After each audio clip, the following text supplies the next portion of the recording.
পরম করুণাময় মহান আল্লাহর নামে শুরু পড়ছি সূরা আদিয়াত। তারতিব নজুল, নাজিলের ধারাবাহিকতা তথা কোন সূরার পর নাজিল হয়েছে তা বিবেচনায় এটি 14তম সূরা। এর আগে সূরা আসর ও পরে সূরা কাউসার নাজিল হয়েছে। বর্তমান কোরআন মাজিদের বিন্যাস অনুযায়ী এটি 100 নং সূরা। এর আগে আছে সূরা জিলজাল ও পরে সূরা কারিয়া। মাক্কি যুগের শুরুতে এই সূরাটি নাজিল হয়েছে। আয়াত সংখ্যা 11, সূরা নং 100। এটি মাক্কি সূরা। আদিয়াত মানে সেসব ঘোড়া যেগুলো ঊর্ধ্বশ্বাসে ছুটে চলে।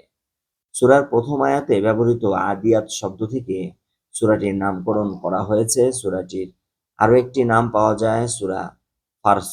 ফার্স মানে ঘোড়া। যুদ্ধের ময়দানে ঘোড়ার ভূমিকা, সম্পদের প্রতি মানুষের আকর্ষণ, কিয়ামত দিনের চিত্র।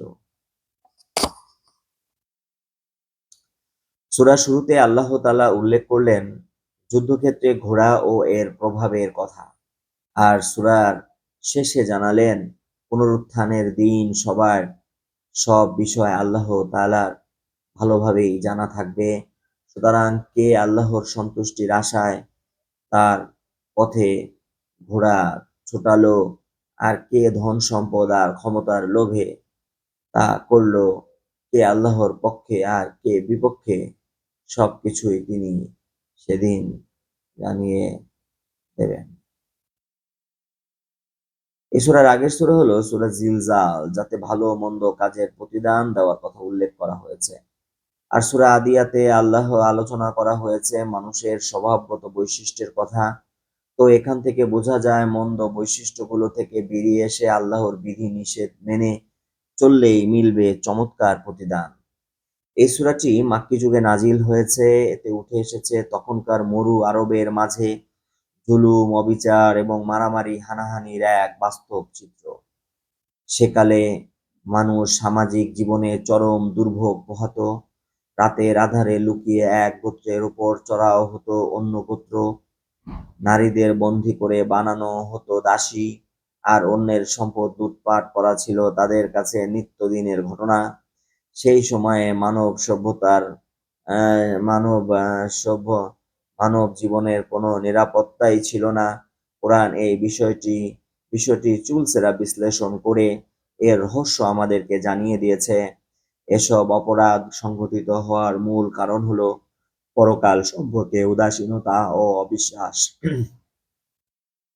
এর ফলে মানুষ আল্লাহর দেওয়া শক্তি ব্যবহার করে অন্যের উপরে জুলুম নির্যাতন করে আর আল্লাহর বিরুদ্ধাচরণে লিপ্ত হয়। পরকালে ন্যূনতম বিশ্বাস থাকলে মানুষ এসব নিকৃষ্ট কাজ অবলীলায় করে যেতে পারে না। যেসব ঘোড়া ঊর্ধ্বশ্বাসে ছুটে চলে, ভোরে অতর্কিতে হামলা করে, সূরার শুরুতে আল্লাহ সেসব ঘোড়ার শপথ করেছেন। এরপর আল্লাহ জানালেন নিঃসন্দেহে মানুষ তার রবের প্রতি চরম অকৃতজ্ঞ। এর কারণ সম্পদের প্রতি তার আকর্ষণ অত্যন্ত প্রবল। সকল মানুষকে অবশ্যই আবার জীবিত করে তোলা হবে। সেদিন সবার অন্তরের সবকিছু প্রকাশ করে দেওয়া হবে। সূরা আদিয়াত মুফাসসাল সূরাগুলোর অন্তর্ভুক্ত। এই সম্পর্কে নবী করিম সাল্লাল্লাহু আলাইহি ওয়াসাল্লাম বলেছেন, মুফাসসাল সূরাগুলোর মাধ্যমে আমাকে অন্যান্য নবীর চেয়ে অধিক মর্যাদা দেওয়া হয়েছে। সম্পদের প্রতি প্রবল আকর্ষণ জীবন থেকে পুরোপুরি ঝেড়ে ফেলতে হবে, নইলে আল্লাহর থেকে বান্দা অনেক দূরে সরে যাবে।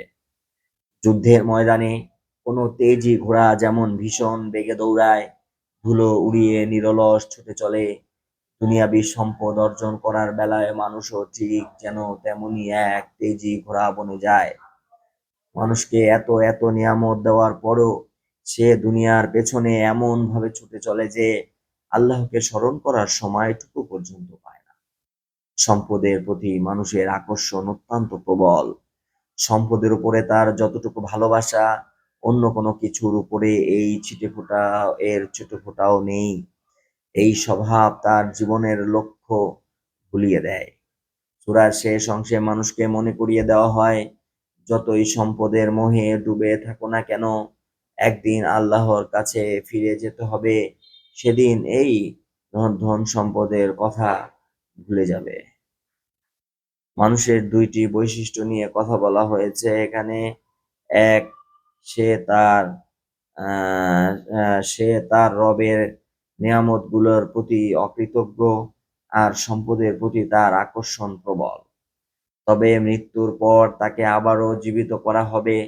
সেদিন তার অন্তরের সবকিছু প্রকাশ হয়ে যাবে, কারণ আল্লাহ তাআলা সবই জানেন। এ সূরার ৮ নং আয়াতে আল্লাহ তাআলা সম্পদকে কল্যাণ বলে উল্লেখ করেছেন। এতে বোঝা যায় সম্পদ মূলত খারাপ কিছু নয়, সম্পদ বরং কল্যাণই বয়ে আনে, যদি না তা খারাপ পন্থায় আসে আর অন্যায় পথে ব্যয় না হয়। আসলে সম্পদের ভালো মন্দ নির্ভর করে এক ব্যবহারের উপর। আপনি কিভাবে তা উপার্জন করছেন আর কোথায় ব্যয় করছেন সে অনুসারেই প্রতিদান দেওয়া হবে। ইসলাম সম্পদশালী হতে নিষেধ করে না। সম্পদ না হলে তো হজ জাকাতের মতো আমলগুলো করা সম্ভব হয় না। অভাবীদের দান করা, আত্মীয়দের খবর নেওয়ার জন্য অর্থকড়ি দরকার। তাই সৎ পথে উপার্জন করুন, ভালো কাজে ব্যয় করুন, কিন্তু খবরদার হারাম পথে এগোবেন না, নয়তো দিন শেষে ধ্বংস অনিবার্য। এই সূরার ৬ থেকে ৭ নং আয়াতে আল্লাহ তাআলা বললেন, নিঃসন্দেহে মানুষ তার রবের প্রতি চরম অকৃতজ্ঞ। এ ব্যাপারে সে নিজেই বড় সাক্ষী। মানুষ নিজেই কিভাবে নিজের বিরুদ্ধে সাক্ষী হবে ভেবে দেখেছেন? আল্লাহর দেওয়া নিয়ামতে জীবনযাপন করে মানুষ আল্লাহরই নাফরমানি করে, তার শুকরিয়া আদায় না করে অহংকার দেখায়, আল্লাহর দেওয়া অঙ্গ প্রত্যঙ্গকে নিয়োজিত করে তারই বিরুদ্ধে। তাই কিয়ামতের দিন অপরাধীদের প্রতি অঙ্গই তাদের বিপক্ষে সাক্ষ্য দেবে, বলে দেবে খারাপ কাজগুলোর কথা। সেদিন স্পষ্ট হবে মানুষ নিজেই নিজের বিরুদ্ধে সবচেয়ে বড় সাক্ষী, অন্য কারো সাক্ষী না হলেও চলবে। তাই সময় থাকতেই তওবা করে ফিরে আসতে হবে করুণাময় রবের পথে, নইলে যে বাঁচার উপায় থাকবে না। সে কি জানে না, যখন কবরের ভেতরের সবাইকে আবার জীবিত করে বের করে আনা হবে আর অন্তরের সবকিছু প্রকাশ করে দেওয়া হবে। এই সূরার ৯ থেকে ১০ নং আয়াতের এই কথাগুলো আসলে আমাদের জন্য সাবধান বাণী, অথচ আমাদের যেন কোনো হুঁশই নেই। কিয়ামতের দিন আল্লাহ তাআলা প্রথমে কবর থেকে আমাদের দেহকে বের করে আনবেন। এরপর শুরু হবে দুনিয়ায়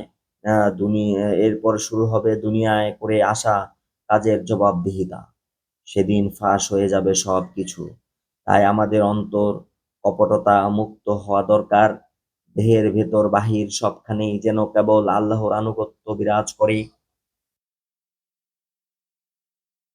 দেহের ভেতর বাহির সবখানেই যেন কেবল আল্লাহর আনুগত্য বিরাজ করে। শুনছিলেন সূরা আদিয়াত। পরবর্তী ভিডিওতে সূরা কারিয়া পড়ার আশাবাদ ব্যক্ত করে আজকের ভিডিও এখানেই শেষ করছি। আল্লাহ রাব্বুল আলামিন আমাদের সবাইকে কোরআন এবং সুন্নাহের আলোকে জীবন পরিচালনা করার তৌফিক দান করুক। সকলে বলুন আমিন। আসসালামু আলাইকুম।